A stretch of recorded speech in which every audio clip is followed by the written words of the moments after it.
I absolutely love Sinister. This is the 2012 film directed by Scott Derrickson, written by Derrickson and C. Robert Cargill, and stars Ethan Hawke. I am quite a fan of Ethan Hawke, so that was definitely a pull factor. But actually the narrative is amazing, the visuals are fabulous, it's atmospheric, it's quite scary, and because I am a very big horror fan, it does take a lot to kind of spook me or intimidate me with horror. This one definitely did. So I'll read the description from IMDb, and I think this kind of sums it up really nicely. And this says, washed up true crime writer Ellison Oswalt finds a box of Super 8 home movies in his new home that suggests the murder that he is currently researching is the work of a serial killer whose legacy dates back to the 1960s. There are so many words in that description that I love. Now, I am a crime fiction writer, not a true crime writer, but I do write crime fiction. I love Super 8 films, or at least I'm very fascinated by the concept of Super 8.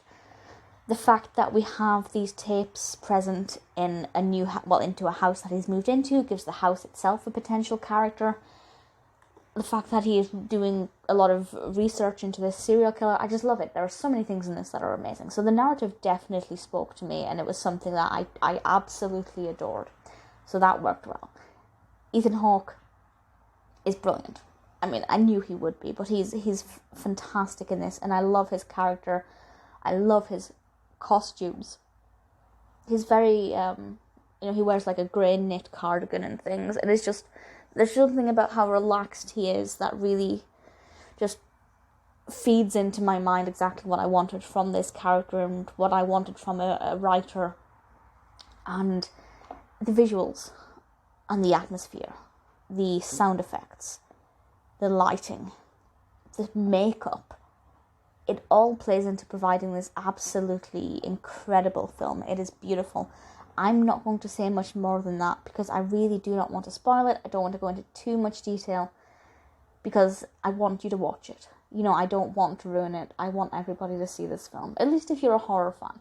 If you are new to horror and you are perhaps trying to get into the genre, my advice would be to stay away from this one,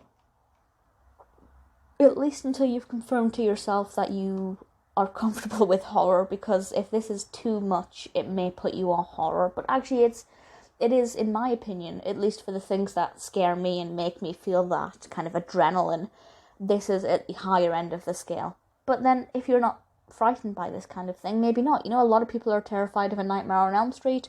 I find it very entertaining, but things like Final Destination terrify me.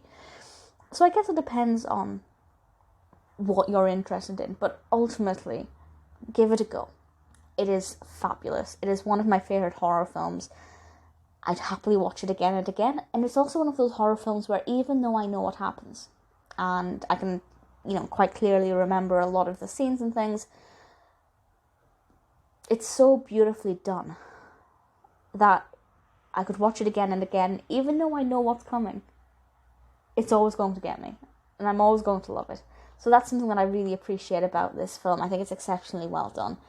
Sinister, a 6.8 out of 10 on IMDb, which is actually a really good rating, particularly for a horror, because horrors tend to be either phenomenal or really poorly rated. This one's actually very healthy. I love it. If you're interested in a horror film, that is definitely going to affect you. I promise Sinister is a brilliant choice.